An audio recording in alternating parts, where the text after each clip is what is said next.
সব আমরা পীর সাহেবদের চিনি। পীর ছিলেন শাহজালাল রহমতুল্লাহ আলাইহি, সুবহানাল্লাহ। যুদ্ধ করা লাগে নাই, আজান দিয়েছেন, মূর্তির মাথা ভাঙ্গা চুর চুর হয়ে পড়ে গিয়েছে। গৌর গোবিন্দ পলায়া কুল পায় নাই। লোকেরা যায় তার মাজারে গিয়ে গজাল মাছ জিয়ারত করে আসে, কিন্তু তরবারিটা দেখে আসে না। দোধারি তরবারি এখনো আছে, সুবহানাল্লাহ বলে। সমুদ্রের ভিতরে আমি একবার সফর করলাম, আমেরিকার প্রায় 22টা স্টেট সফর করলাম কয়েক বছর মিলায়া। তো একবার আমার প্রোগ্রাম হলো ক্যালিফোর্নিয়া, লস অ্যাঞ্জেলেস। এখানে আমার 3 দিন প্রোগ্রাম। তারা একটা দিন আমাকে রাখলো সাইট সিন দেখার জন্য। আমাকে নিয়ে গেল লস অ্যাঞ্জেলেস থেকে সান ডিয়েগো। সান ডিয়েগো হচ্ছে প্যাসিফিক ওশানের পাশে। এইখানে আছে সি ওয়ার্ল্ড, অর্থাৎ সমুদ্রের মধ্যে যা কিছু আছে তা তারা সেখানে উঠায় রাখছে। বিশাল জায়গা, দেখতে অন্তত 4 দিন লাগে পুরা এলাকা দেখতে। তা আমার হাতে সময় 5 ঘন্টা, 5 ঘন্টা আমাকে দেখতে হবে। আমি বললাম গুরুত্বপূর্ণ জিনিসগুলি আমারে দেখাও। তো নিয়ে গেল। এই আপনাদের মাঠটা যত বড়, এরকম একটা বড় পুকুর, সেই পুকুরের মাঝখানে আছে একটা ওয়াল, আর ঠিক মাঝখানে আছে একটা মঞ্চ, আর 10,000 লোক বসতে পারে এরকম একটা গ্যালারি। ওরকম একটা গ্যালারিতে আমাকে বসালো টিকিট কাটায়া। ওখানে মাছের খেলা দেখানো হবে। যারা খেলা দেখাবে তারা হাতে তুড়ি দিল, সঙ্গে সঙ্গে 2টি মাছ ওই পাশ থেকে তারা ভিতরে বড় গেট আছে, সেই গেট দিয়ে এপারে চলে আসলো।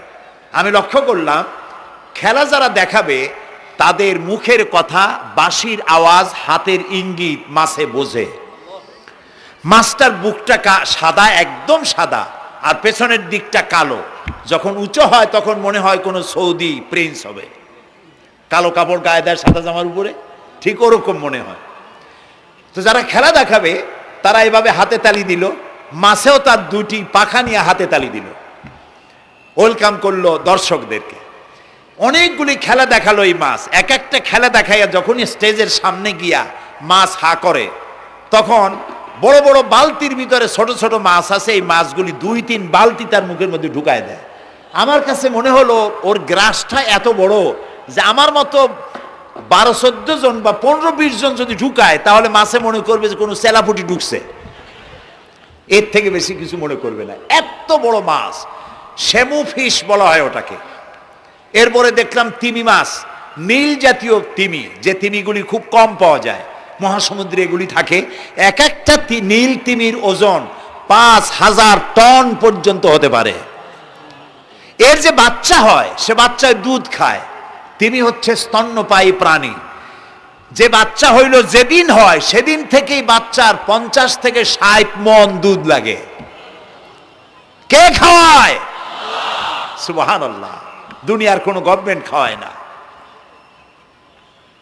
দুনিয়ায় স্থলভাগে পিঁপড়া থেকে শুরু করে হাতি পর্যন্ত, ছোট্ট চেলা পোকা থেকে শুরু করে সাপ, বড় বড় পাইথন পর্যন্ত, টোনাটুনি পাখি থেকে শুরু করে ঈগল পর্যন্ত, নদীর ভিতরে চেলাপুটি থেকে শুরু করে তিমি মাছ পর্যন্ত অসংখ্য প্রাণী সকাল বেলায় খালি পেটে জঙ্গল থেকে, গর্তের মধ্য থেকে, বাসা থেকে, পানির মধ্য থেকে যার যার আস্তানা ছেড়ে আহারের অনুসন্ধানে শত সহস্র কোটি প্রাণী সব যার যার ক্ষুধার পেট নিয়ে বেরিয়ে যায়।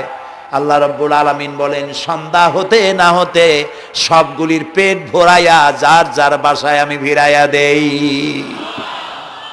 ইন্নাল্লাহা হুয়ার রাজ্জাকু যুল কুওয়াতিল মাতিন। খেতে দেওয়ার মালিক কে?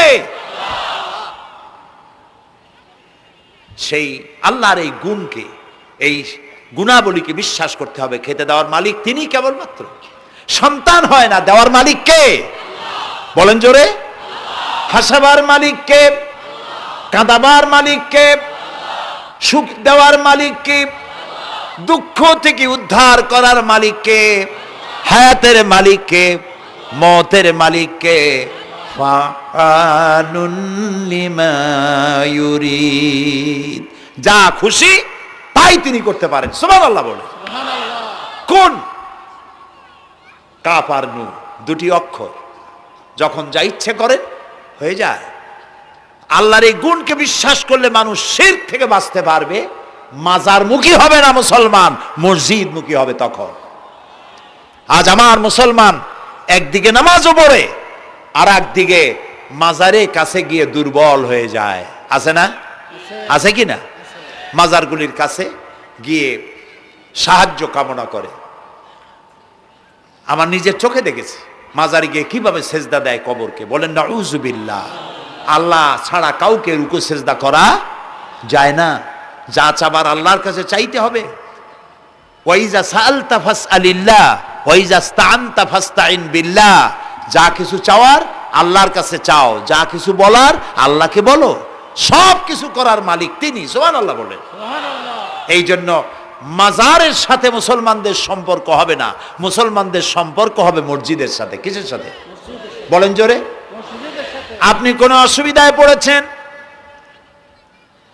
মাজলুম হয়েছেন, অত্যাচারিত হয়েছেন, চাকরির সমস্যা হয়েছে, ঘরে খাবার নাই, অসুখ বিসুখ হয়েছে, নানান ধরনের সমস্যায় পড়েছেন, কোনো মাজার নয়, কোনো পীর নয়, মসজিদের ভিতরে চলে যান, উজু করে মসজিদে ঢুকে 2 রাকাত কাজায়ে হাজাতের নামাজ পড়েন। রাসূলুল্লাহর উপরে যখনই বিপদ হতো তিনি নামাজে দাঁড়ায় যেতেন। সুবহানাল্লাহ বলো। আপনি কেন যাবেন একটা কবরের কাছে? আপনার সাহায্য কামনার জন্য কোনো পীর নয়, আপনার সাহায্যের জন্য কোনো কবর নয়। সাহায্য পাওয়ার জন্য কে? আল্লাহ চান আপনার ঈমানটা খালেস হোক। আল্লাহ তাআলা এটা বরদাস্ত করতে পারেন না যে মানুষ কারো কাছে গিয়া আরেকজনের কাছে গিয়ে নথি স্বীকার করুক। আল্লাহ সহ্য করেন না। ইন্না শিরকা লাযুলমুন আযীম। শিরক হচ্ছে মস্ত বড় জুলম, অত্যাচার। আল্লাহ সব থেকে অপছন্দ করেন কোন গুনাহ? বলেন শিরক। আল্লাহ সহ্যই করেন না। কেন করেন না? একটা যুক্তিতে আসে।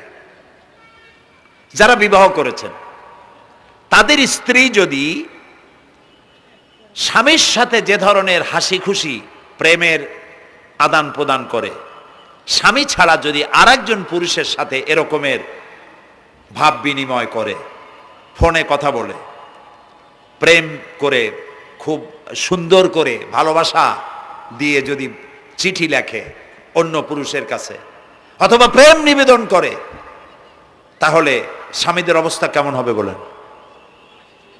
এইটার জবাব দিতেও যদি দেরি হয় তো খুবই কুলক্ষণ। হ্যাঁ, ভয়ানক হবে, ভয়ানক হয়ে যাবে। নিজের চরিত্র যতই যা হোক, বউর চরিত্র ভালো চাই। আচ্ছা বলেন তো, স্ত্রী আপনার সঙ্গে যেভাবে প্রেমের হাসি হাসে, প্রেম নিবেদন করে, ওই রকম আরেকটা পুরুষের কাছে সাথে করলে আপনার সহ্য হয় না কেন? আপনি স্ত্রীর উপর আপনার অধিকারটা কতখানি, কি জন্যে? আপনার স্ত্রীর যে হাসি, যে মিষ্টি হাসি, যা আপনার প্রাণ কেড়ে নেয়, ওই হাসিতে আপনার কোনো অবদান আছে?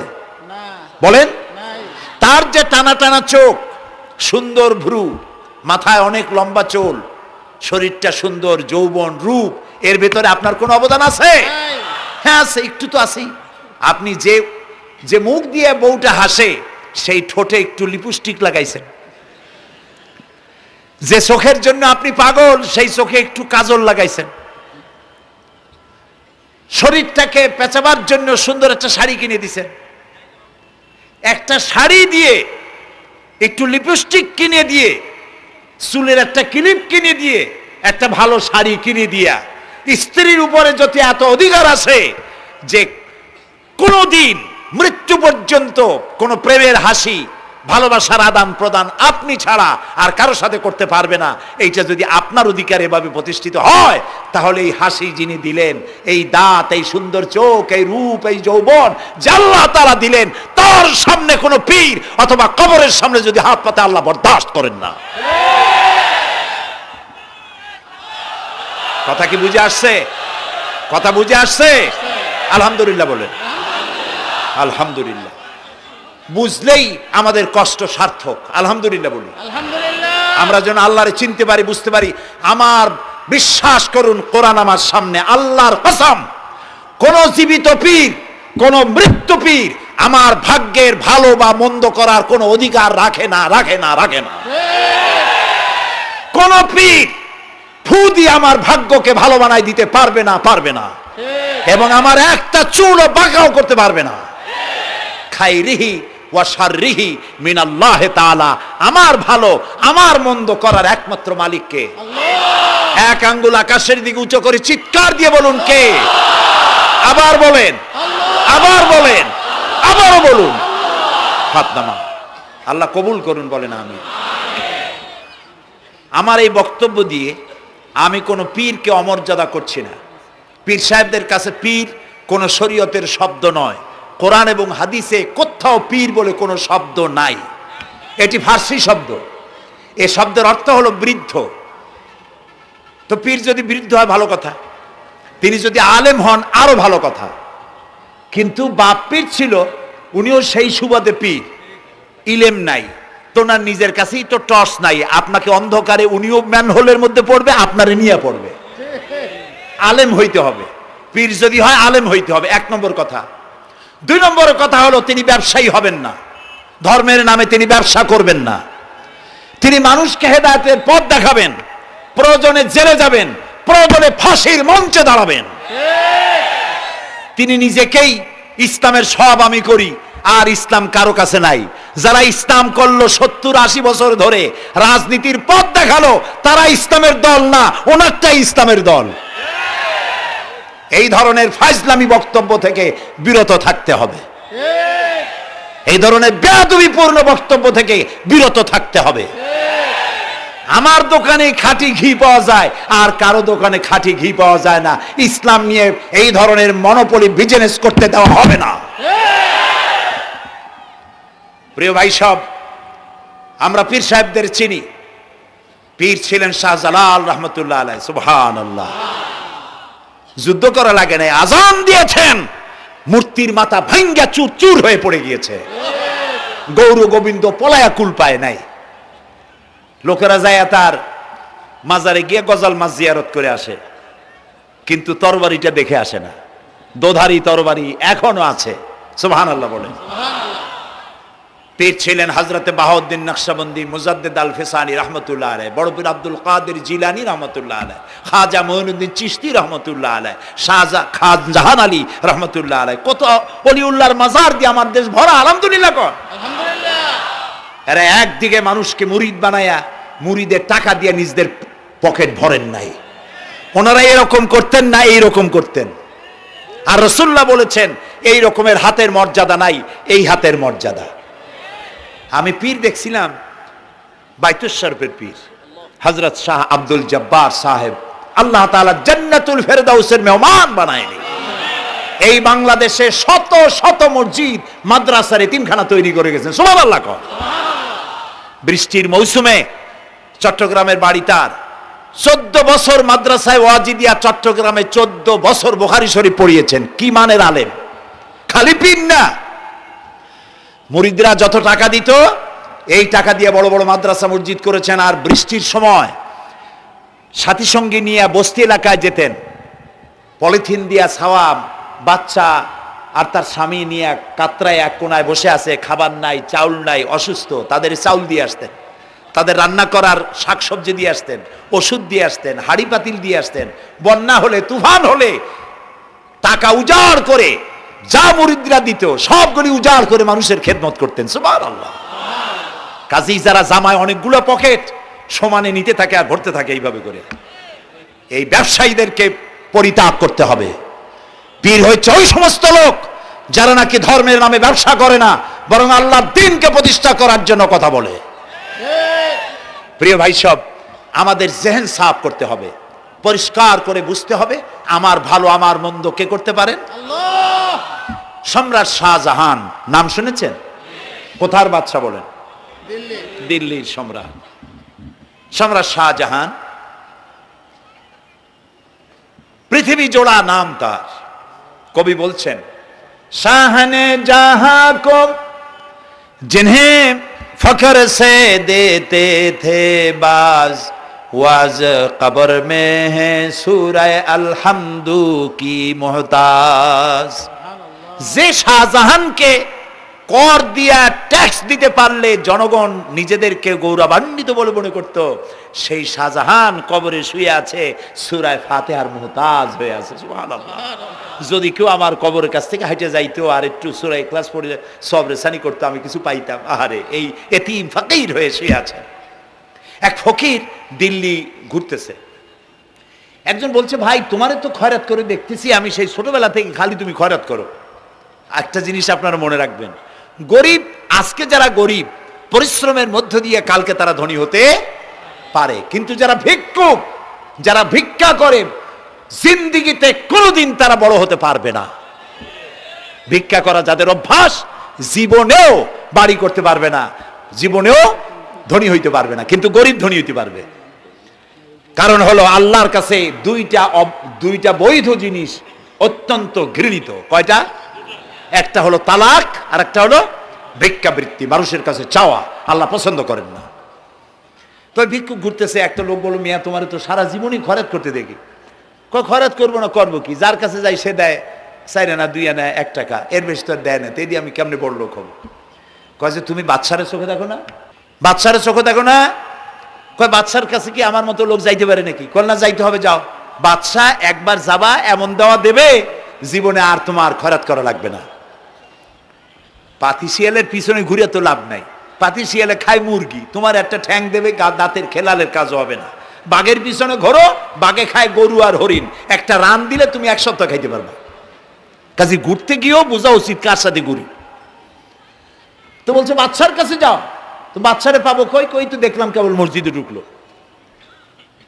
তারপরে ফকির গিয়ে দাঁড়ায় আছে বারান্দায়, দেখে যে উনি বাদশা ভেতরে বসে হাত তুলে আছে ভাবে, আর চোখ দিয়ে পানি পড়ে দাড়ি ভিজে ভিজে পড়তেছে। নামাজ শেষ করে, মোনাজাত শেষ করে বাদশা বেরিয়েছেন। কোন বাদশা? শাহজাহান। বাইরে আসার পর ফকির বলল, আসসালামু আলাইকুম বলে ফকির রওনা করছে। বাদশা বলে, দাঁড়াও, তুমি যে রওনা করলা, তোমার তো ভিক্ষুক মনে হয়, আর লোকেরা যারা ভিক্ষুক না তারাও তো আমার কাছে চায়, আর তুমি তো ভিক্ষুক, চাইলে না কেন কিছু? ভিক্ষুক বলে, জাহাপানা, আমি কিছু চাইতেই এসেছিলাম আপনার কাছে, কিন্তু আপনার করুণ অবস্থা দেখে আমার জ্ঞানের চোখ খুলে গিয়েছে। আমি দেখতে পেলাম আমি যার কাছে চাইতে এসেছি, আমি তো কান্দি না, হাতও পাতি নাই। যার কাছে চাইতে আসতাম দিল্লির সম্রাট, আবার কোন সম্রাটের কাছে হাত পেতে ভিক্ষুকের মতো কি জানি চায়, আর চোখ দিয়া পানি পড়ে দাড়ি ভিজে ভিজে পড়ছে। আমার জ্ঞানের চোখ খুলে গেছে, দুনিয়ার বাদশার কাছে আর চাইবো না। বাদশা কান্দে যে বাদশার কাছে, তার কাছেই চাইব। প্রিয় ভাই সব, এই জন্যে জিহন সাফ করে ফেলুন। দুনিয়ার কোনো মানুষের জন্য, মানুষের কাছে নয়, কোনো কবরে নয়, কোনো কারো কাছে নয়, আল্লাহ তাআলার কাছেই আমরা নামাজের মধ্যে ঘোষণা করেছি, ইয়াকা না'বুদু ওয়া ইয়াকা নাস্তাঈন। আল্লাহ তাআলা, তোমার একমাত্র ইবাদত করি, তোমার কাছেই সাহায্য চাই। কাজী সাহায্য আল্লাহর কাছে। কার কাছে চাইবো বলে? আল্লাহ আমাদের ঈমান পোক্ত করে দিন। আমরা বলি আমিন, আমরা বলি আমিন। অসুখ বিসুখ হইলে পরে ধৈর্য ধরবেন। অনেক মানুষ আছে জ্বর হইলে কয় যে এত নামাজ পড়ি খালি জ্বর আমারই হয়, এত রোজা রাখি, ভালো ভালো কাম করি, আমার ছেলের অসুখ মোটে সারি না। এই জাতীয় কথা বলবেন না। মুমিনের পায়ে যদি কাঁটাও ফোটে সওয়াব থেকে খালি নাই, ধৈর্য ধরতে হবে। কাঁটা ফুটছে, বলেন ইন্না লিল্লাহ। আজাবান লিল মুমিন, মুমিনের জন্য বড়ই আশ্চর্য ব্যাপার, বিপদ হইলেও শুকর আদায় করে, আর সুখে থাকলেও শুকর আদায় করে। সুবহানাল্লাহ বিহামদি। বিপদ আসলে সে বলে ইন্না লিল্লাহি, বলেন ইন্না লিল্লাহি ওয়া ইন্না ইলাইহি রাজিউন। আর যখন শান্তি আসে বলে আলহামদুলিল্লাহ। দুই অবস্থায় তার জন্য নিয়ামত আল্লাহর তরফ থেকে সে পায়, আলহামদুলিল্লাহ। প্রিয় ভাই সব, তো আল্লাহর উপর ঈমান আনার জন্য কয়টা শর্ত বলছিলাম? এই যে প্যাচ লেগে গেছে, কয় যে 3টা। আল্লাহর উপর ঈমান আনার জন্য শর্ত কয়টা? 4টা। 4টার বলছি কয়টা? 2টা। আরেকটা হচ্ছে আল্লাহর কুদরত, এ বিশ্বাস করা। আল্লাহর কুদরত মানে শক্তি। আল্লাহর কিছু বিশ্বাস করবেন বলেন জোরে? শক্তি। আকাশ এবং জমিনে শক্তিশালী কে? কিন্তু আমার দেশের জনগণ, কিছু কিছু রাজনীতিবিদরা বলে জনগণই নাকি সকল ক্ষমতার, সকল শক্তির উৎস। কি পাগল! তুমি ক্ষমতার উৎস? নাকের মধ্যে ময়লা, দাঁতে ছাতা, পেটের মধ্যে দুর্গন্ধ ভরা, ক্ষমতার উৎস। আশ্চর্য কথা। এই যে ক্ষমতার উৎস, হাজার হাজার লোক এখানে বসা, 2টা ভাউয়া ব্যাংক যদি 2 কোণা দিয়ে ঢোকে, ভাউয়া ব্যাংক চেনেন? বিগ সাইজের ব্যাংক, 2টা যদি দুই দিক দিয়ে ঢোকে লাফাইতে লাফাইতে, সামনে যারা আছে এমনি লাফাবে। অন্তত টঙ্গী তামিরুল মিল্লাত মাদ্রাসা ছাড়াইয়া তারপরে ফিরে তাকায় বলবে, ভাই আমরা দৌড়াই কেন? ব্যাংকের সামনে অসহায়, বল্লা ভীমরুলের সামনে অসহায়, সাপের সামনে, বিচ্ছুর সামনে অসহায়, তারা কয় সকল ক্ষমতার উৎস জনগণ। কপাল পোড়া। ক্ষমতার উৎস জনগণ নয়, এটা কোরআনের সাথে কন্ট্রাডিকশন হয়। এ কথায় আল্লাহ বলেছেন আন্নাল কুওয়াতা লিল্লাহি জামিয়া, সকল ক্ষমতার উৎস কে? চিল্লায় বলো ক্ষমতা কি দেখছেন? মাত্র 1.5 মিনিট। কয় মিনিট? মাত্র 1.5 মিনিট। আল্লাহ বলেছেন কোন? সাথে সাথে তামিলনাড়ু, মালয়েশিয়া, ইন্দোনেশিয়া, থাইল্যান্ড, মালদ্বীপ, শ্রীলঙ্কা, 2 লক্ষ লোক শেষ, 1 লক্ষের খোঁজ নাই। সমুদ্রের পানি 33 ফিট উঁচু হয়ে এসছে। সুবহানাল্লাহ কই দিচ্ছে করে না? বিজ্ঞানীরা বলেছেন ভারত মহাসাগরের তলদেশে ফাটল ধরেছে, ওর কয়েক কিলোমিটার নিচে ভূমিকম্পের উৎপত্তি হয়েছে। ভারত মহাসাগরের পানি 3 হাত না 4 হাত? কত কিলোমিটার আল্লাহই জানে। এই কয়েক কিলোমিটার নিচে যে মাটি, সেই মাটিরও কয়েক কিলোমিটার নিচে ভূমিকম্পের উৎপত্তি। এখান থেকে ভূমির কম্পন হয়েছে, সেই ভূমিকম্পে সমস্ত মহাসাগরের মধ্যে, ভারত মহাসাগরের মধ্যে জলকম্পন শুরু হয়েছে। পানির কম্পন, মাটির কম্পন একসাথে। 33 ফিট উঁচা, মানে 4 তলা বিল্ডিং এর মতো উঁচু হয়ে আসছে পানি। 4 তলা পরিমাণ উঁচু হয়ে পানি চলে আসছে। বাড়ি গাড়ি সব কিছু খড় কুটার ন্যায় সব উড়িয়ে দিয়েছে। এগুলোরে কপাল পোড়া নাস্তিক যেগুলি, তারা বলে প্রাকৃতিক দুর্যোগ। ওর বাপের মাথা। আচ্ছা, প্রাকৃতিক দুর্যোগ, প্রকৃতি কি? কোন জন্তুর নাম? প্রকৃতি কোন জন্তু জানোয়ারের নাম? প্রকৃতি নিজে চলে না কেউ তাকে চালায়? কে চালায়? কপাল পোড়ারা তা বোঝে না। বিশ্ববিদ্যালয়ের শিক্ষক হয়েছে তো, আল্লাহ দিয়ে আসি কোথায়? তবে সব খারাপ না, ভালো আছে আলহামদুলিল্লাহ।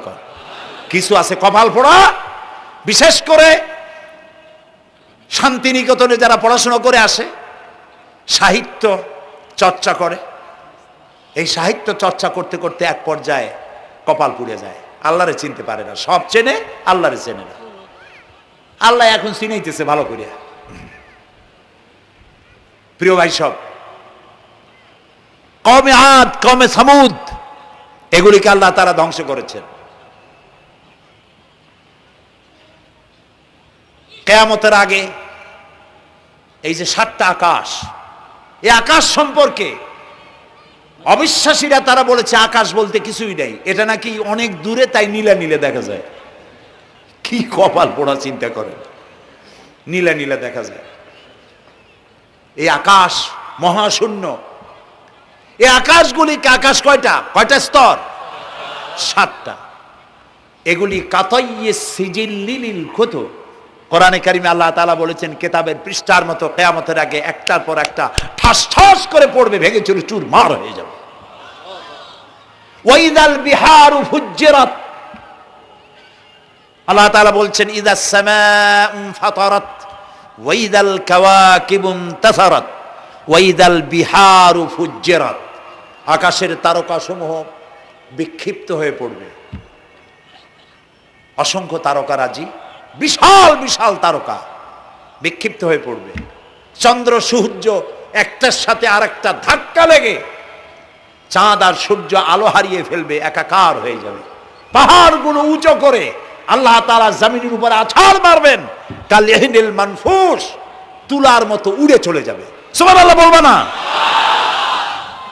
কত বড় শক্তি আল্লাহ পাকের। ওয়াইদাল বিহারু ফুজ্জিরাত, সমুদ্র সমূহ বিদীর্ণ হয়ে যাবে। সমুদ্রে যত পানি আছে সমস্ত পানিগুলি নিঃশোষিত হয়ে যাবে মাটির তলায়, এবং সেখানে অগ্নুৎপত্তি হবে। কোরআনে কারীম আল্লাহ বলে দিয়েছেন গোটা সমুদ্রগুলিতে আগুন জ্বলতে থাকবে। এগুলি কিয়ামতের আলামত। আল্লাহ পাকের অফুরন্ত মেহেরবানি। এই যে কানের কাছ দিয়া গুলিটা চলে গেছে, কানে লাগে নাই, বাড়ির কাছ থেকে কিয়ামত হয়ে গেল, বাংলাদেশে আল্লাহ বাঁচাই দিলেন। সুবহানাল্লাহ বলো, আলহামদুলিল্লাহ বলেন। আমাদের প্রতিবেশী দেশগুলিতে যেভাবে আঘাত লাগছে, ওর 1000 ভাগের 1 ভাগের আঘাত কয়েক সেকেন্ড যদি বাংলাদেশে হতো, আমাদের সব অপরিকল্পিত শহর, রাজুক পারমিশন দিয়েছে 3 তলার, করা হয়েছে 7 তলা। এইভাবে অপরিকল্পিত যত বিল্ডিং আছে এগুলি পচা সিমেন্ট দিয়ে, পচা ইট দিয়ে তৈরি করা হয়েছে।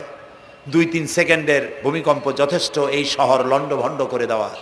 অসংখ্য মানুষ মারা যাবে, অসংখ্য বাড়িঘর শেষ হয়ে যাবে।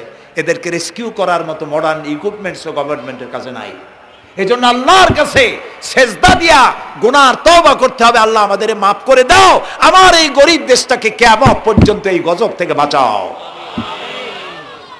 প্রিয় ভাই সব, আল্লাহ তাআলার ক্ষমতার ওয়াজ আমি আজ করতে পারবো না, অনেক লম্বা হয়ে যাবে। কারণ আমাকে 3টা পুঁজির কথা তো কমসে কম বলতেই হবে, অল্প করে হলেও। শুনবেন তো? আল্লাহ তৌফিক দিক, বলেন আমিন।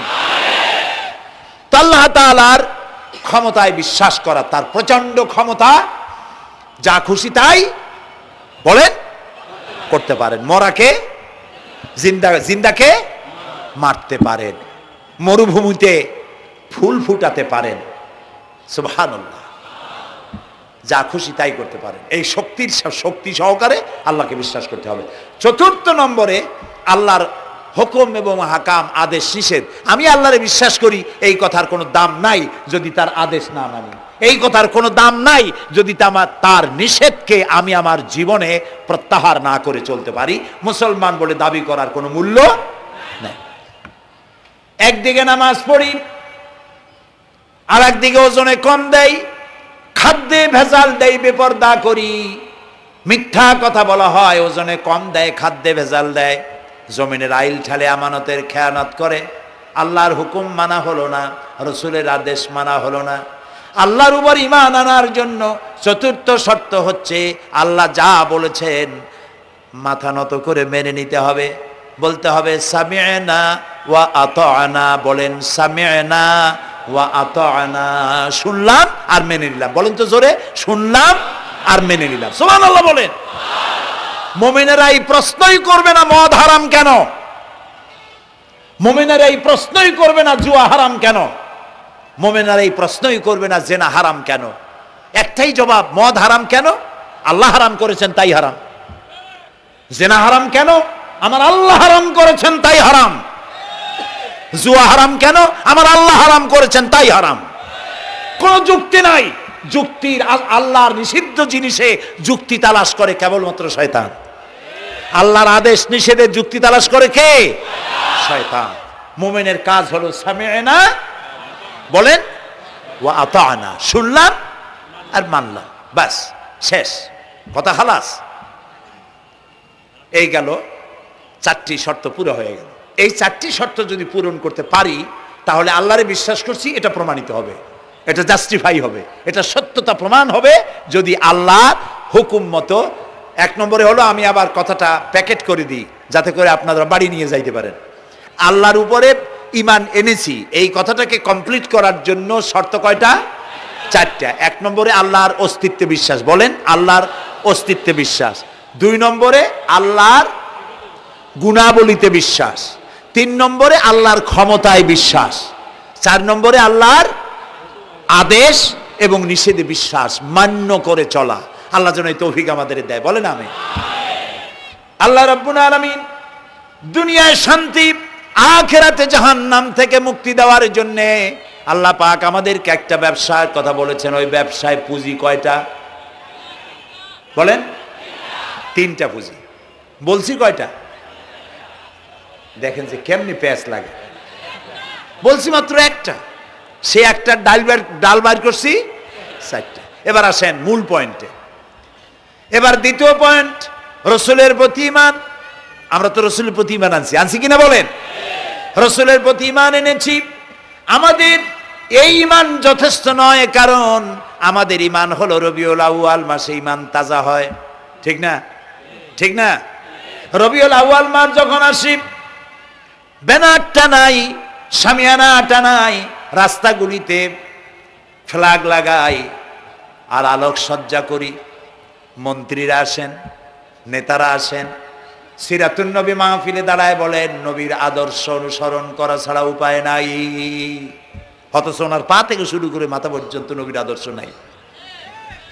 আবার এই নেতা রামকৃষ্ণ মিশনে, রামকৃষ্ণ পরমহংসদেব তার মঞ্চে গিয়ে বলেন রামকৃষ্ণের নীতির ছাড়া বিকল্প কিছুই নেই। আবার গৌতম বুদ্ধের জন্মবার্ষিকী উদযাপনের জন্য সেখানে গিয়ে বলেন গৌতম বুদ্ধের অহিংস নীতি অনুসরণ করা ছাড়া জাতির যোগীনাথ হওয়ার আর কোনো পথ নাই। যেখানে যায় সেই জায়গার বুলি ধরে। রবিউল আউয়াল মাস আসতে বলে আলোকসজ্জা করে, ইয়া নবী সালামু আলাইকা, ইয়া রাসূল সালামু আলাইকা। এরপরে গরম গরম জিলাপি রাসূলুল্লাহকে বুঝায় দেওয়া হলো, হে রাসূল আপনি তাকিয়ে দেখেন কত মহব্বত আপনারে করি। আপনার মহব্বতের জন্য আমাদের শহরের কোনো মিষ্টির দোকানে আর মিষ্টি নাই, সব আমরা খাইয়া শেষ করছি। এই হলো মহব্বত। এই মহব্বতে এই ঈমানে কাজ হবে না। এই ঈমানে বলেন কাজ হবে না। কোন ঈমানে কাজ হবে? রাসূলের প্রতি ঈমানের অর্থ কি? এর অর্থ হচ্ছে নবী করিম সাল্লাল্লাহু আলাইহি ওয়াসাল্লাম আমাদের রাসূল, আমাদের নেতা। আমাদের রাসূল আমাদের নেতা, আমরা তার উম্মত, তার অনুসারী। অনুসারীর কাজ কি? নেতার পূর্ণাঙ্গ অনুসরণ করণ। রাসূলুল্লাহর আনুগত্য করতে হবে, এটা কে বলেছেন? আল্লাহ রাব্বুল আলামিন সূরা আলে ইমরানের মধ্যে বলেছেন কুল ইন কুনতুম তুহিব্বুনাল্লাহা ফাত্তাবিউনি ইউহিব্বুকুমুল্লাহ ওয়া ইয়াগফির লাকুম যুনুবাকুম আল্লাহু গফুরুর রহিম। হে নবী আপনি বলুন, তোমরা যদি আল্লাহকে ভালোবাসো তাহলে তোমার কাজ হচ্ছে, তোমরা যদি আল্লাহকে ভালোবাসো তাহলে তোমরা আমার আনুগত্য করো, আমার অনুসরণ করো। কার? রাসূলের। বলেন কার? রাসূলের অনুসরণ যদি তোমরা করো, খেয়াল করে শুনতেছেন তো? আল্লাহ তাআলা বলছেন নবী আপনি বলেন তোমরা যদি আল্লাহকে ভালোবাসো, তোমাদের এই দাবি যদি সত্য হয়, তাহলে আমার অনুসরণ করো, আমার আনুগত্য করো। আমার অনুসরণ, আমার আনুগত্য করলে পরে তোমাদেরকে আল্লাহ রাব্বুল আলামিন ভালোবাসবেন এবং তোমাদের তামাম জিন্দেগির সমস্ত গুনাহ খাতা আল্লাহ তাআলা মাফ করে দিবে। আমরা কি গুনাহ মাফ করাইতে চাই? বলেন চাই? আসুন রাসূলের আনুগত্য করুন। রাসূলের আনুগত্য কিরকম? রাসূল যেভাবে মোস কাটছে আমরা সেইভাবে মোস কাটবো। তিনি দাড়ি যেভাবে রাখছেন আমরা সেইভাবে রাখবো। তিনি চুল কাটছেন যেভাবে সেইভাবে করব। তিনি পায়ের নখ, হাতের নখ যেভাবে কাটছেন সেইভাবে করব। তিনি যেভাবে বিবাহ করেছেন সেই সুন্নত অনুযায়ী বিবাহ, তিনি যেভাবে দেশ চালাইছেন সেইভাবে দেশ চালাবো। রাসূলের অনুসরণের অর্থ শুধু এই নয় যে তিনি যেভাবে সুরমা লাগাইছেন আমি ওইরকম সুরমা দেব, তিনি যেভাবে কদু খাইছে আমিও কদু খাবো, এইটা নয়। এটা নয়, শুধু রাসূলের আনুগত্য হবে মুরগির ফার্ম থেকে শুরু করে জাতিসংঘ পর্যন্ত, জীবনের সব ক্ষেত্রে। আর বিশ্বাস করতে হবে তিনি শেষ নবী, তারপরে আর কোন নবী আসবে না। আল্লাহ রাব্বুল আলামিন সূরা আহজাবের মধ্যে বলেছেন মা কানা মুহাম্মাদুন আবা আহাদিম মির রিজালিকুম ওয়ালাকির রাসূলুল্লাহি ওয়া খাতামান নাবিয়্যিন। মুহাম্মদ সাল্লাল্লাহু আলাইহি ওয়াসাল্লাম তোমাদের কোনো পুরুষদের পিতা নন, তিনি আল্লাহর রাসূল এবং তাকে দিয়ে নবুয়তের মিশনকে খতম করে দেওয়া, কমপ্লিট করে দেওয়া হয়েছে। আর কোন নবী, রাসূলুল্লাহ বলেছেন লা নাবিয়্যা বাদি ওয়ালা রাসূল, আমার পরে আর কোন নবী আসবে না, রাসূল আসবে না। কথা বুঝে আসছে? আল্লাহর নবীর পরে আর কোন নবী হবে না।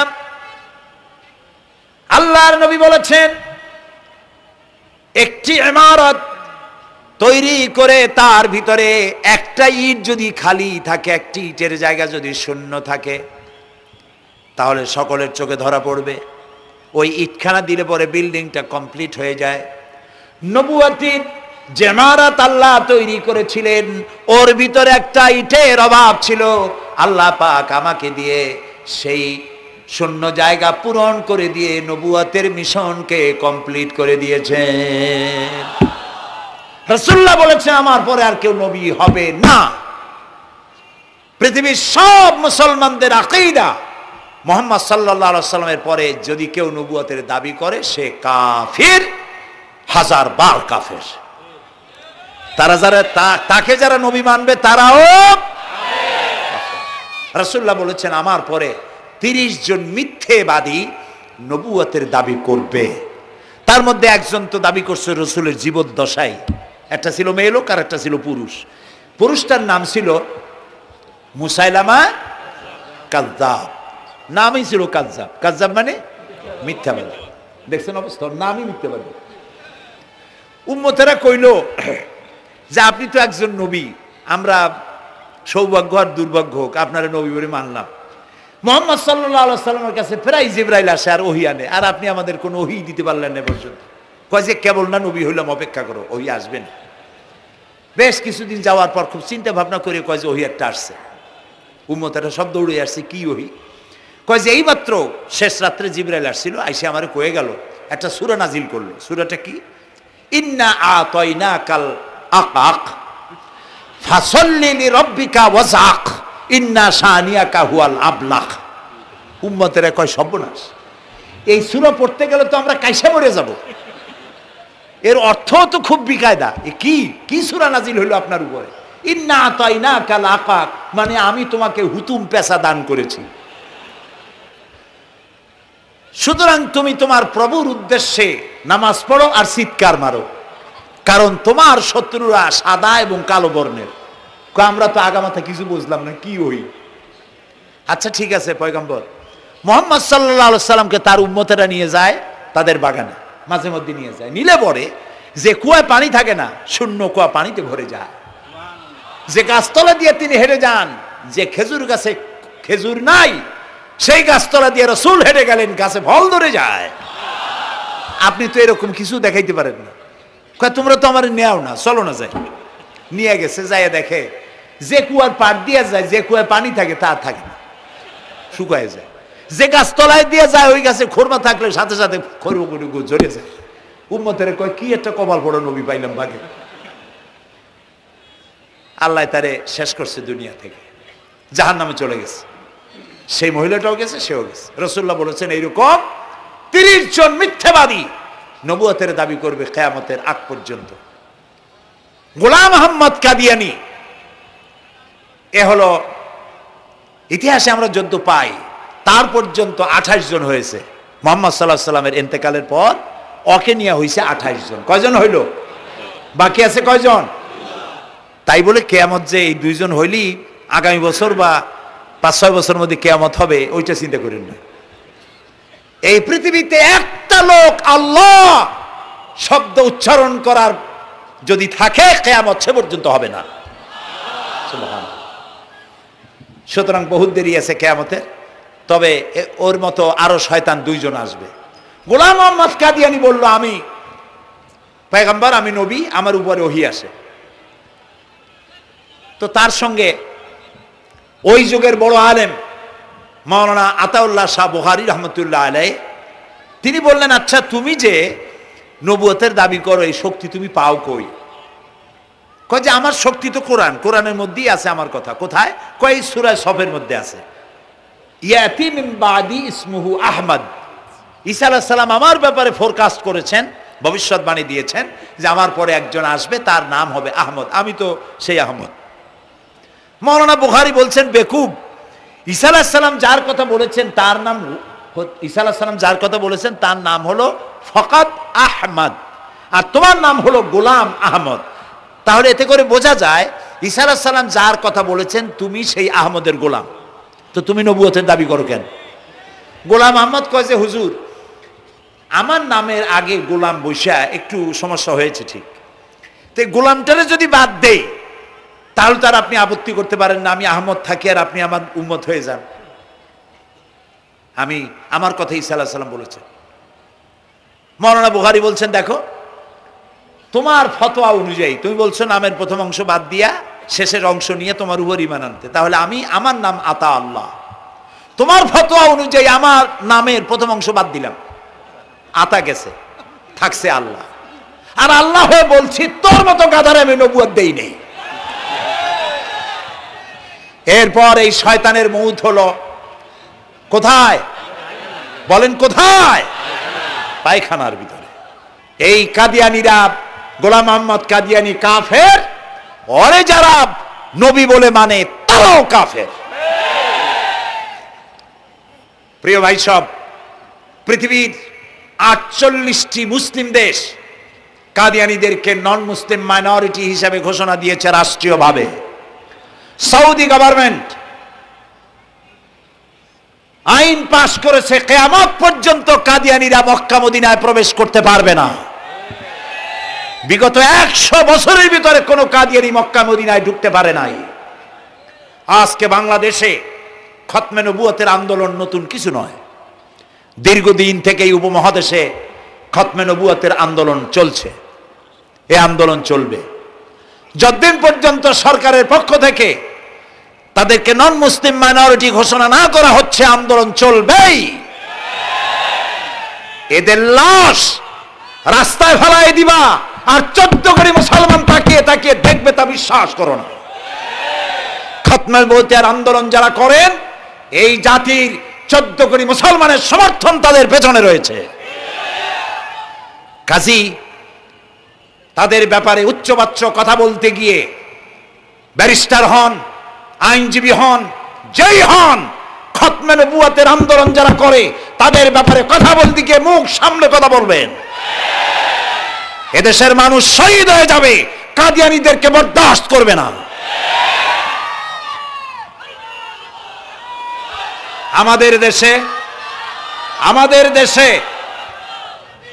দেশে হিন্দু, থামুন, আমাদের দেশে হিন্দু, খ্রিস্টান, বৌদ্ধ আমাদের দেশের নাগরিক অধিকার ভোগ করে না?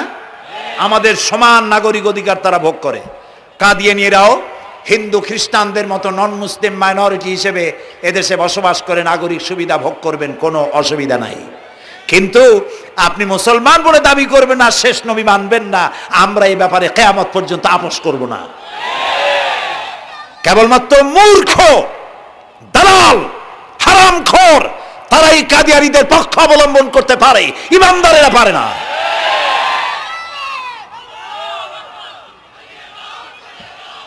কাদিয়ানীরা যে সব মসজিদ তৈরি করে, এগুলি মসজিদ নয়, এগুলি উপাসনালয়। হিন্দুদের মন্দিরকে যেভাবে আমরা সম্মান করি, ওদের উপাসনালয়কেও সম্মান করি। কিন্তু কাদিয়ানীরা যতদিন মুসলমান নামের পরিচয় দিতে থাকবেন, আমরা আমাদের অধিকার আদায়ের জন্য সুশৃঙ্খলভাবে গণতান্ত্রিক পদ্ধতিতে আমরা এই অধিকার আদায়ের চেষ্টা করব। খতমে নবুয়তের আন্দোলন কোনো রাজনৈতিক আন্দোলন নয়, এটি আমাদের ইমানের আন্দোলন। যারা আন্দোলন করতেছেন তারা আমাদের ফরজে কিফায়ার দায়িত্ব পালন করছেন। প্রিয় ভাই সব, রাসূলের প্রতি ঈমান আনতে হলে এরকম ঈমান আনতে হবে, তারপরে আর কোনো নবী আসবে না। তারপরে কথা হলো তাকে অনুসরণ করতে হবে পায়ের নখকাটা থেকে শুরু করে মাথার চুল পর্যন্ত, জীবনের সব ক্ষেত্রে রাসূলের অনুসরণ করতে হবে। তিনি সেনাপতি ছিলেন, শ্রমিক ছিলেন, পিতা ছিলেন, নানা ছিলেন, স্বামী ছিলেন, ঠিক না? তিনি রাষ্ট্রপ্রধানও ছিলেন। আজকে যারা ধর্ম আর রাজনীতি আলাদা করেন তারা মুনাফিক, মুসলমান নয়, তারা কি মুনাফিক। এই জন্য আমাদেরকে মনে রাখতে হবে নবী করিম সাল্লাল্লাহু আলাইহি সাল্লাম রাষ্ট্র পরিচালনা করেছেন। যারা ধর্ম আর রাজনীতি আলাদা করে তারা মুসলমান হিসাবে আল্লাহর কাছে পরিচিত হতে পারবেন না। প্রিয় ভাই সব, নবীজি মক্কা থেকে মদিনা এলেন, মদিনা এসে রাষ্ট্রপ্রধানের দায়িত্ব পালন করলেন। আজ তিনি রাষ্ট্রপ্রধান, কোরআন হলো সংবিধান, কোরআনের আইন চালু করে দিলেন। চুরি বন্ধ হলো, ডাকাতি বন্ধ হলো, জেনা ব্যভিচার বন্ধ হয়ে গেল, মানুষ দরজা খুলে ঘুমাবার সুযোগ পেল। সুবহানাল্লাহ, সুবহানাল্লাহ। নবী করিম সাল্লাল্লাহু আলাইহি ওয়াসাল্লাম একটি সুন্দর সুখী সমাজ পৃথিবীতে চালু করে গেলেন। আজ আমাদের ভাগ্য যদি খুলতে হয়, রাসূলের অনুসরণ করি আমাদেরকে রাষ্ট্র পরিচালনা করতে হবে। ইসলাম সন্ত্রাসকে প্রশ্রয় দেয় না, ঠিক না ভাই? আমাদেরকে যারা সন্ত্রাসী বলে ওরাই তো সন্ত্রাসের দাদা, ওরা সন্ত্রাসের জন্মদাতা। আমাদেরকে সন্ত্রাসী বলো? আমি আমেরিকায় বক্তব্য করেছি, লন্ডনে বক্তব্য করেছি, আমি তাদেরকে বলছি তোমরা আমাদেরকে সন্ত্রাসী বলো, আমাদের দেশে যাইয়া দেখো, তোমাদের এখানে সমস্ত সুপার মার্কেটগুলি সব বন্ধ হয়ে যায় বেলা 4টায়, কোনো মার্কেট খোলা থাকে না। কেন খোলো না? তোমরা সিকিউরিটি দিতে পারবে না বলে খোলো না। চুরি হবে, ডাকাতি হবে, লুটপাট হবে, এই জন্য বিকেলেই সব বন্ধ হয়ে যায়, রাতে কোনো দোকান খোলা থাকে না। তো যাও তো আমাদের দেশে, আমাদের তো সন্ত্রাসী বলো, গরিব দেশ। আমাদের দেশের বাবুরহাটে, নরসিংদীর কাছে বাবুরহাট, যেটাকে এই দেশের ম্যানচেস্টার বলা হয়, সারা রাত কোটি কোটি শত কোটি টাকার কাপড় চোপড় বেচা কিনা হয়, পুলিশের গন্ধ খুঁজে পাওয়া যায় না, সারা রাত বেচা কিনা হয়। গ্রামের বাজারগুলি যায় দেখেন আমাদের দেশে, যশোরে, খুলনায়, উত্তরবঙ্গে রাত 2টা 2:30 পর্যন্ত বেচা কিনা হয়, ঠিক না? এই যে আমাদের দেশে আল্লাহর মেহেরবানি, এবারে যে ঈদের সময় ঈদ আর পূজা একসাথে হইল, মুসলমান মেয়েরা, হিন্দু মেয়েরা সোনা দানা গলায় পরিয়া, হাতে পরিয়া, তারপরে বাজারঘাট ঈদের কেনাকাটা, পূজার কেনাকাটা করছে, কোনো অসুবিধা হয় নাই, ঠিক না? আল্লাহর মেহেরবানি, র্যাবে জি যা করার করছে। মক্কা শরীফে, মদিনা শরীফে দেখলাম লোকেরা হাত তুলে, বাংলাদেশি লোকেরা ওখানে যারা আছে, র্যাবের জন্য দোয়া করছে, আল্লাহ র্যাবের প্রতি তুমি রহমত নাজিল করো, আল্লাহ রহম করুন, কোন আমি। দেশের যতটা অসুবিধা হয়েছিল তার থেকে অনেক গুণ জ্ঞান হয়ে গেছে, আলহামদুলিল্লাহ, আলহামদুলিল্লাহ। প্রিয় ভাই সব, এই যে আল্লাহ রাব্বুল আলামিন মুসলমানদেরকে পৃথিবীর মধ্যে সব থেকে বেশি শান্তি প্রিয় করেছেন, কোন আলহামদুলিল্লাহ। তোমরা আমার মক্কা যাইয়া দেখো, মক্কা মদিনায় যাইয়া দেখো, আমাদের কেউ সন্ত্রাসী?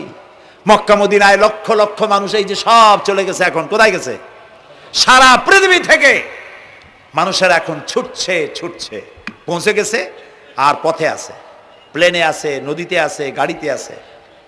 সুবহানাল্লাহ, লক্ষ লক্ষ মানুষ চলে গেছে, সবার একই ড্রেস, একই গন্তব্য, একই স্লোগান, লাব্বাইক আল্লাহুম্মা লাব্বাইক। সব মানুষ চলে গেল। আমি 96-তে যখন পার্লামেন্টে আসলাম, প্রথম পার্লামেন্টে এক বক্তৃতার ভেতরে আমি বলেছিলাম যে আমাদের দেশে নেতা নেত্রীরা ওমরা করে, হজ করে। আচ্ছা, আপনারা যাইয়া দেখেন কি, করেন কি, আনেন কি? যাইয়া একটু তোয়াব করিয়া আসার সময় আতর আর পাথর, সুরমার খুরমা পকেট ভরে নিয়ে আসেন, কিন্তু চোখে দেখেন না। আল্লাহ তাআলা বলছেন, আওয়ালাম ইয়ারাউ আন্না জাআলনা হারামান আমিনান, তোমরা কি দেখতে পাও না আমার এই হারামকে আমি কিভাবে নিরাপত্তার শহর বানিয়েছি? সুবহানাল্লাহ। রাত 2:30-3টার সময় চাঁদের মতো সুন্দরী যুবতী মেয়ে একাকিনী, কোনো পুরুষ সঙ্গী ছাড়া, নিজের ডেরা, নিজের তাবু ফেলে কাবা শরীফের ভিতরে এসে গেল। লক্ষ লক্ষ পুরুষের মধ্য দিয়ে আল্লাহর ঘর তওয়াফ করলো, তাহাজ্জুদের নামাজ আদায় করলো, এরপরে দোয়া দুরুদ করে কান্নাকাটি করে মেয়ে লোকটি একাকী লক্ষ লক্ষ মানুষের মধ্য দিয়ে নিজের ঘরে ফিরে গেল। কোন পুরুষের একবার তার চেহারার দিকে নজর পড়েছে তো দ্বিতীয়বার তার রূপ উপভোগ করার মতো সাহস কারো মনের মধ্যে জাগে না। হাজার বছরের ইতিহাস, মক্কা থেকে, মদিনা থেকে, আরাফাত থেকে মুজদালিফা থেকে মিনা থেকে একটা নারী লাঞ্ছিতা হয়েছে, ধর্ষিতা হয়েছে, অপমানিতা হয়েছে, এর ইতিহাস নয়। প্রিয় ভাই সব, প্রসঙ্গক্রমে এই টঙ্গী লক্ষ লক্ষ লোকেদের সমাবেশ হয়, আলহামদুলিল্লাহ বলে। হতেই পারে তাবলিগি জামাতের ভাইয়েরা এখানে উপস্থিত হন, সারা দেশ থেকে, বিভিন্ন দেশ থেকেও লোকজন আসে, এক জায়গায় বসে আল্লাহ বিল্লাহ করে, মোনাজাত করে। এটা মনে আসতো তাই বলতেছি। কেউ কেউ এটাকে খুব বাড়াবাড়ি করেন। সে বাড়াবাড়িটা হলো, কেউ কেউ বলেন আরাফাতের পরেই দ্বিতীয় এই সমাবেশ। এই বেয়াদবি শব্দটাকে উচ্চারণ করবেন না আল্লাহর হস্তে। কোথায় টঙ্গী, কোথায় আরাফাত, আর কোথায় টঙ্গী? কি এর সাথে আপনি কি মিলান? আপনি বলুন এখানে লক্ষ লক্ষ লোক হয়েছে, আমরাও দেখতে পাচ্ছি লক্ষ লক্ষ লোক হয়, কিন্তু আপনি কেন দ্বিতীয় সমাবেশ বলেন? কেন আপনি আরাফাতের ময়দানের পরে এই কথা বলেন? মহাগুনাহ, মহা বেয়াদবি। আরাফাতে যাওয়া ফরজ, টঙ্গীতে আসা নফল নয়। আপনি কিসের সাথে কি তুলনা করেন?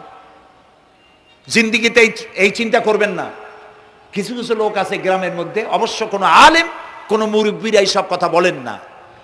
মূর্খ যারা, তারা এই ধরনের কথা ছড়াইছে গ্রামে। 3 বার টঙ্গীতে আসতে পারলে 1 হজের সওয়াব হয়। বলেন নাউজুবিল্লাহ। শুধু 3 বার না, কিয়ামত পর্যন্ত লোকের এখানে আসতে থাকলে আরাফাতের ময়দানে 1 সেকেন্ডের যে সওয়াব হবে তাও হবে না। আরাফাত হচ্ছে সেই ময়দান যেখানে আদম আলাইহিস সালাম থেকে শুরু করে মুহাম্মদ রাসূলুল্লাহ সাল্লাল্লাহু আলাইহি সাল্লাম পর্যন্ত সব নবীদের চোখের পানি শুকিয়েছে। পৃথিবীর কোটি কোটি মানুষ এখানে কাঁদছে।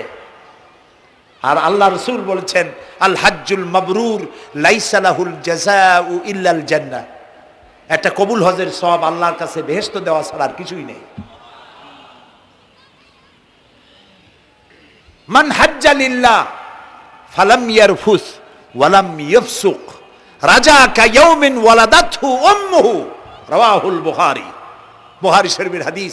রাসূলুল্লাহ বলছেন, আরাফাতের ময়দান থেকে হাজিরা যখন বেরিয়ে যায় সন্ধ্যায়, মা যেমন নিষ্পাপ সন্তান প্রসব করে, আরাফাত থেকে হাজিরা তেমন নিষ্পাপ হয়ে বেরিয়ে যায়। আল্লাহর হস্তে আপনারা এই তুলনাটা কেউ করবেন না। বলবেন অনেক বড় সমাবেশ হয়েছে, লক্ষ লক্ষ লোক হয়েছে, বাস শেষ। এটা দ্বিতীয় সমাবেশ, আরাফাতের পরে এটা দ্বিতীয় স্থান অবলম্বন করেছে, এইসব বাজে কথা আর একদিন বলবেন না। মহা বেয়াদবি। যদি কেউ বলে থাকেন আস্তাগফিরুল্লাহ পড়েন আস্তাগফিরুল্লাহ। আল্লাহ সবাইকে ক্ষমা করুন, বলুন আমিন।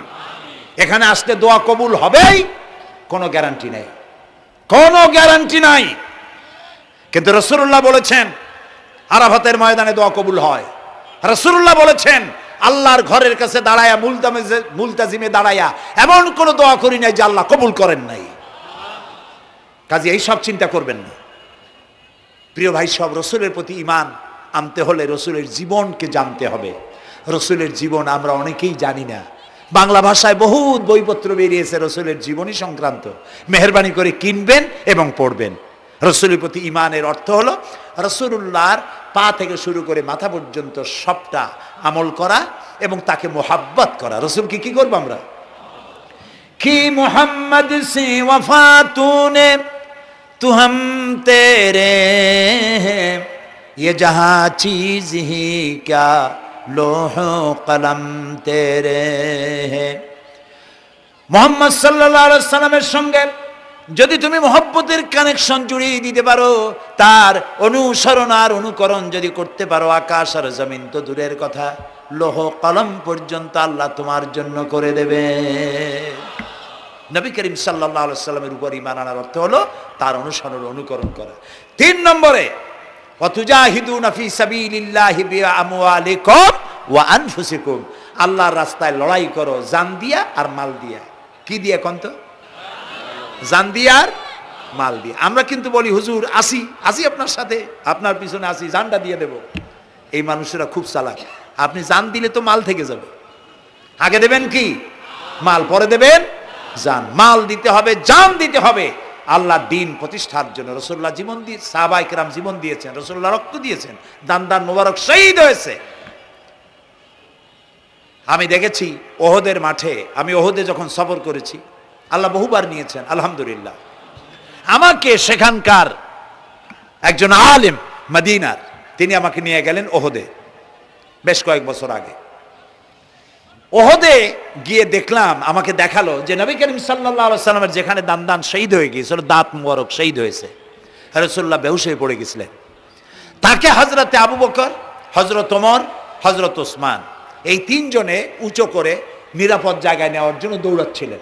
পাহাড়ের উপরে যখন উঠতেছিলেন, ওই তিনজন রাসূলকে ঘাড়ে করে নিয়ে উঠতেছেন, পাহাড় তখন কাঁপতেছিল, পাহাড় কাঁপতেছে, এত বড় কাঁপন উঠেছে পাহাড়ের। পাহাড় সেই এলাকা থেকে কাগজ কাটলে, কেচি দিয়ে কাগজ কাটলে যেমন রেজা রেজা হয়ে যায়, আমার নিজের চোখে আমি দেখলাম, তিনি আমাকে দেখালেন এই সেই এলাকা যেখানে রাসূলকে উঠানো হয়েছিল। পাহাড় আল্লাহর ভয়তে কাঁপতেছিল তরতর করে। সেই উঁচা জায়গা, একটা বিশ্রামের মতো জায়গা পাহাড়ের মধ্যে, সেইখানে তাকে নিয়ে যখন রাসূলকে যখন শোয়ানো হচ্ছিল, পাহাড় কাঁপতেছে। নবী করিম সাল্লাল্লাহু আলাইহি সাল্লাম তখন বলছেন, উসবুতি ইয়া জিবাল, উসবুতি ইয়া জিবাল, ইন্নাকা আলাইয়া নবিয়ান ওয়াস সিদ্দিকিন ওয়াস শাহীদাইন। হে পাহাড়, উসবুতি ইয়া জিবাল, হে পাহাড় থেমে যা, তোর উপর আল্লাহর নবী, তোর উপরে সিদ্দিক আর দুইজন শহীদ দাঁড়িয়ে আছে, থেমে যা। পাহাড় থেমে গেল। সিদ্দিক হযরত আবু বকর, দুইজন শহীদ তোর উপরে, হযরতে ওমর, হযরতে ওসমান রাদিয়াল্লাহু তাআলা আনহুমা। কবে শহীদ হবে রাসূলুল্লাহ আজকে বলতেছেন, তোর উপরে দুইজন শহীদ দাঁড়িয়ে আছে। এইভাবে কষ্ট করেছেন নবীজি, ক্ষুধায় কষ্ট করেছেন, যুদ্ধ করেছেন। তবে সেই যুদ্ধ আক্রমণাত্মক ছিল না, ডিফেন্সিভ ছিল। আক্রমণকে প্রতিহত করার জন্য তিনি লড়েছেন।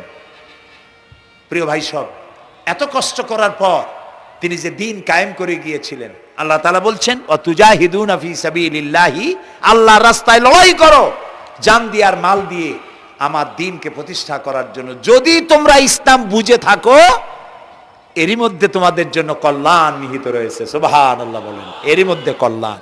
সুতরাং শুধু টুপি মাথায় দিয়ে নামাজ পড়লেই হবে না, নামাজও পড়তে হবে, আল্লাহর হুকুম হাকাম মানতে হবে, রোজাও রাখতে হবে, হজও করতে হবে, যাকাতও দিতে হবে, স্ত্রীকে পর্দায় রাখতে হবে, আমলে আখলাকে, সিরাতে সুরাতে, চলনে বলনে, ব্যবসায় বাণিজ্যে, বক্তৃতায়, রাজনীতি, অর্থনীতি, সমাজনীতি, সব জায়গায় আল্লাহ এবং রসুলের পূর্ণাঙ্গ আনুগত্য করার নামই হলো মুসলমান হয়ে যাওয়া। সুবহানাল্লাহ।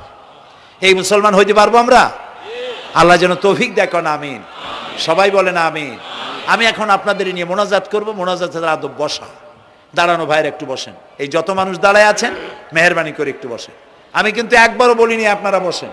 দাঁড়ানো ভাইরা মেহেরবানি করে বসেন, মোনাজাত করব আপনাদের নিয়ে। প্রায় 2 লক্ষ লোক মারা গেছে ভূমিকম্পে, আর 1 লাখের উপরে নিখোঁজ। তাদের জন্য দোয়া করবেন না?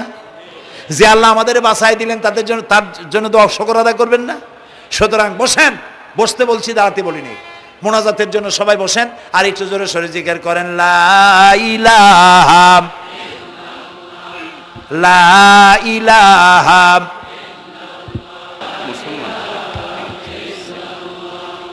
ঘাইমে শেষ হয়ে গেছে।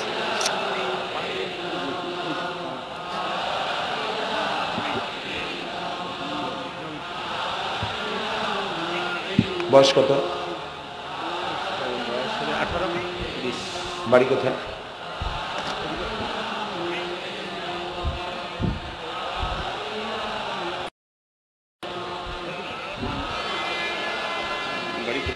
একটু জোরে, লা ইলাহা। এফিডেভিট করছো? বসো বসো।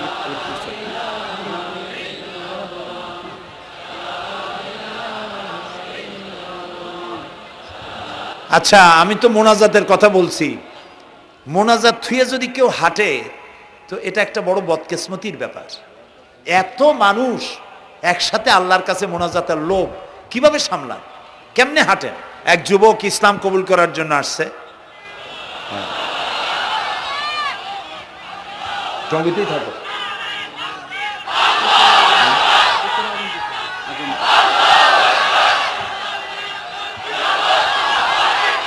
জি,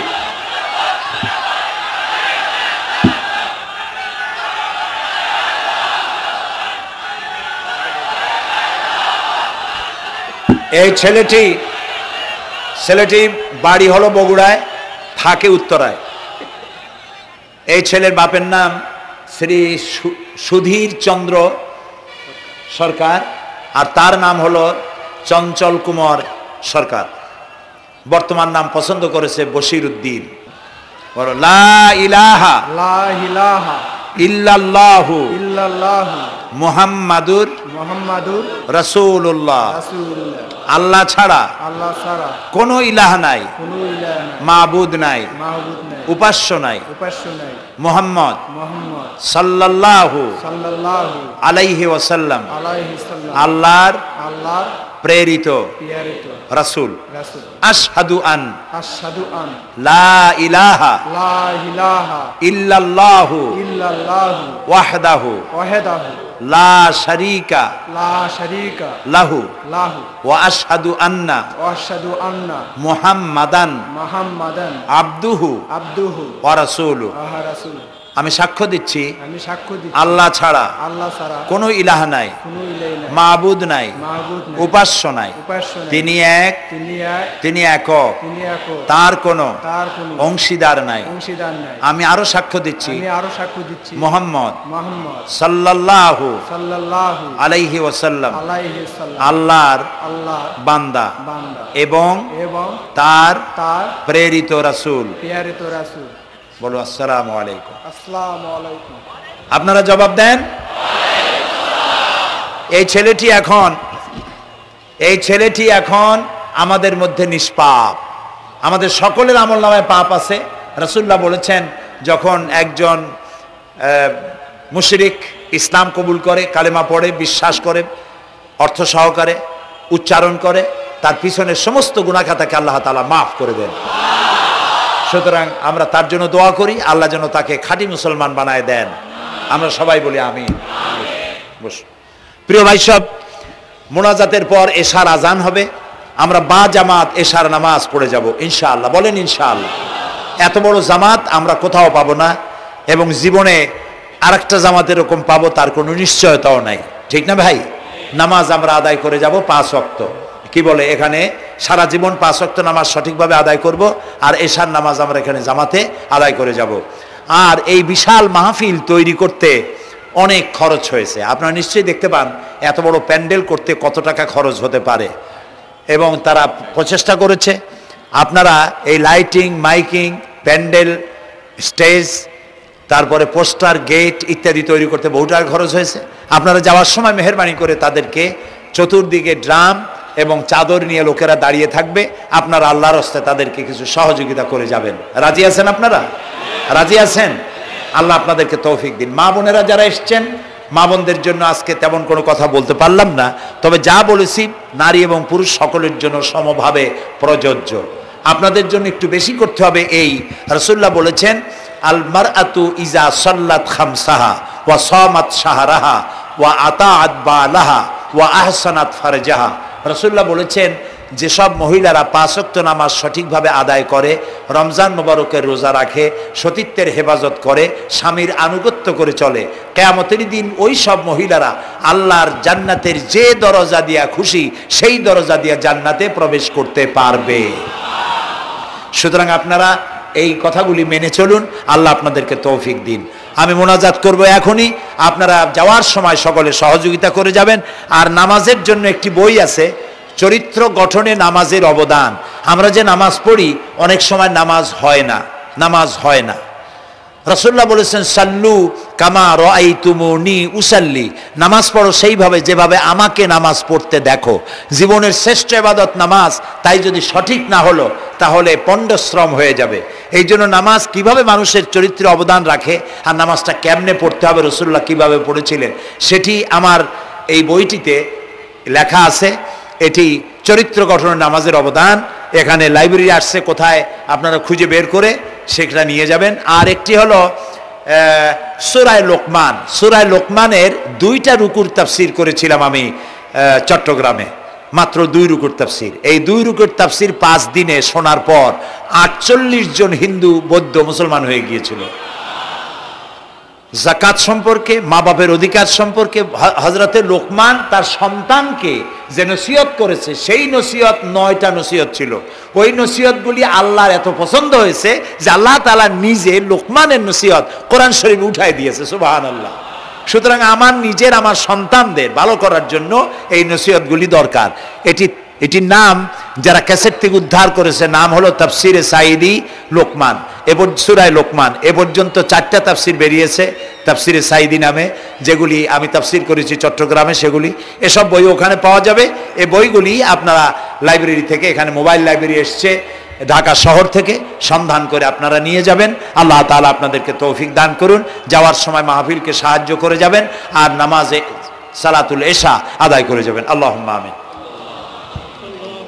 ربنا ظلمنا أنفسنا وإن لم تغفر لنا وترحمنا لنكونن من الخاسرين ربنا لا تزغ قلوبنا بعد إذ هديتنا وهب لنا من لدنك رحمة إنك أنت الوهاب أي الله تعالى হাজার হাজার মুসলিম জনতা, পুরুষ এবং নারী, আমরা তোমার দরবারে হাত তুলেছি, গুনার বোঝা মাথায় নিয়ে হাত তুলেছি। দয়া করে আমাদের জিন্দেগীর সমস্ত গুনাহ খাতাকে আল্লাহ মাফ করে দাও। আয় আল্লাহ তাআলা, আমাদের মধ্য থেকে আমাদের মা বাপ যাদের দুনিয়া থেকে বিদায় হয়ে গেল, কবরগুলিকে জান্নাতের টুকরায় পরিণত করে দাও। রব্বির হামহুমা কামা রব্বায়ানি সগীরা, সবাই পড়েন রব্বির হামহুমা কামা রব্বায়ানি সগীরা। আয় আল্লাহ তাআলা, तमाम পৃথিবীতে আজ মুসলমানেরা বড়ই বিপদে আছে। হায় আল্লাহ তাআলা, বিপদগ্রস্ত মুসলমানদেরকে তুমি সাহায্য করো রব্বুল আলামিন। ইরাকের মাজলুম মুসলমানদের হাতে ইরাকের জমিন উঠায় দাও। হায় আল্লাহ তাআলা, জালিমদেরকে তুমি নস্তনাবুদ করে দাও। আল্লাহ তাআলা, বাংলাদেশ আমাদের প্রিয় জন্মভূমি, এই দেশের উপরে তোমার খাস রহমত নাজিল করো। হায় আল্লাহ তাআলা, ভূমিকম্পে আশেপাশের দেশগুলির মারাত্মক ক্ষতি হয়ে গেল। আল্লাহ তাআলা, তুমি আমাদেরকে দয়া করে বাঁচাই দিয়েছো। কিয়ামত পর্যন্ত আসমান আর জমিনের সব মুসিবত থেকে আমাদের দেশকে তুমি হেফাজত করো রব্বুল আলামিন। আমাদের স্ত্রী পুত্র পরিজন যাদেরকে তুমি দান করেছো, সবগুলিকে দিনদার, ইমানদার, নামাজি মুসলমান বানাইয়া দাও। আয় আল্লাহ তাআলা, এই মাহফিলের আয়োজন যারা করেছেন, কষ্ট করেছেন, পয়সা দিয়েছেন এবং দেবেন, সকলকে আল্লাহ তাআলা ইমানে কামেল সকলকে দিয়ে দাও। আমাদেরকে তোমার মকবুল বান্দাদের মধ্যে শামিল করে নাও। আল্লাহ তাআলা, যারা হজে চলে গেছেন, যারা রাস্তায় আছেন যাওয়ার পথে, এবং আরো যারা যাবেন, আল্লাহ তাআলা সকলের যাতায়াত আসান করে দাও, সকলের হজকে কবুল করে নাও। যারা হজ করেন নাই, এই মাঠে আজকে যারা উপস্থিত, মন চায় যেতে, আল্লাহ তাআলা তাদেরকে যাওয়ার ব্যবস্থা করে দাও। আল্লাহ তাআলা, মা বোন যারা এসেছেন, মা বোনদের গুনাহ খাতাকে মাফ করে দাও, মা বোনদের অসুখ ব্যাধি মাফ করে দাও, তাদের কেমন আমল করার তৌফিক দাও, যাতে করে কিয়ামতে হযরতে আয়েশা খাদিজার সঙ্গে হাসর নসিব হয়ে যায়। আল্লাহ তাআলা, তোমার কাছে আরেকটা দোয়া করি, আমাদের এই বাংলাদেশে যারা বোমা মারে, আমাদের এই বাংলাদেশে যারা গ্রেনেড হামলা করে, আমাদের এই বাংলাদেশে সন্ত্রাসী তৎপরতা চালায়া যারা মানুষ হত্যা করে, তুমি তাদেরকে হেদায়েত করে দাও, তুমি তাদেরকে হেদায়েত করে দাও, তুমি তাদেরকে হেদায়েত করে দাও। আল্লাহ তাআলা, তোমার ইলমে যদি জানা থাকে ওদের নসিবে হেদায়েত নাই, তাহলে হামান, নমরুদ, সাদ্দাত, ফেরাউন, এগুলারে যেমনি তুমি ধ্বংস করছো, বাংলাদেশে যারা গ্রেনেড হামলা করে, বোমা হামলা করে, মানুষ খুন করে, ওদেরকে গজব দিয়া, লানত দিয়া বাংলাদেশ থেকে চিরকালের জন্য বিদায় করে দাও। যারা বাংলাদেশে নৈরাজ্য সৃষ্টি করে, আল্লাহ তাদেরকে গজব দিয়া বিদায় করে দাও। হয় তারা হেদায়েত হোক, না হয় এই শয়তানদের হাত থেকে আমাদের দেশকে আল্লাহ তুমি রক্ষা করো রব্বুল আলামিন। টঙ্গী বিরাট শ্রমিক এরিয়া, আল্লাহ তাআলা শ্রমিকদের স্বাস্থ্য ভালো রাখো, তাদের সকলকে নামাজ আদায় করার তৌফিক দাও। আল্লাহ তাআলা, তাদের অভাব অভিযোগ দূর করে দাও। 4 দলীয় ঐক্য জোটের এই সরকারকে ইসলামের পক্ষে থাকার কাজ করার তৌফিক দান করে দাও। যত ওয়াদা নির্বাচনের আগে করেছিল, সবগুলি ওয়াদা অক্ষরে অক্ষরে পালন করার তৌফিক দিয়ে দাও। আমি কয়েক সেকেন্ড আপনাদের জন্য ছেড়ে দিলাম। মাথা নিচু করে, চক্ষু বন্ধ করে, যার যা চাওয়ার দরকার আল্লাহর কাছে চান। এই বিশাল মাহফিলে আল্লাহ তাআলা দোয়া কবুল করবেন ইনশাআল্লাহ।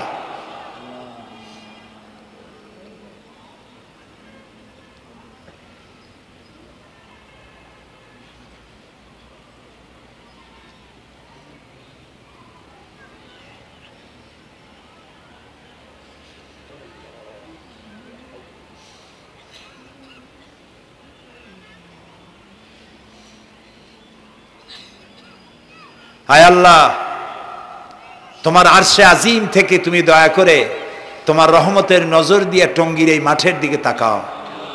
আল্লাহ তাআলা, আমরা কোনো পীর বুজুর্গ, খাজা বাবা অথবা দুনিয়ার কোনো শক্তির কাছে, রাজা বাদশার কাছে হাত তুলি নাই, বিশাল আকাশের মালিকের কাছে হাত তুলেছি, আমাদের রবের কাছে হাত তুলেছি।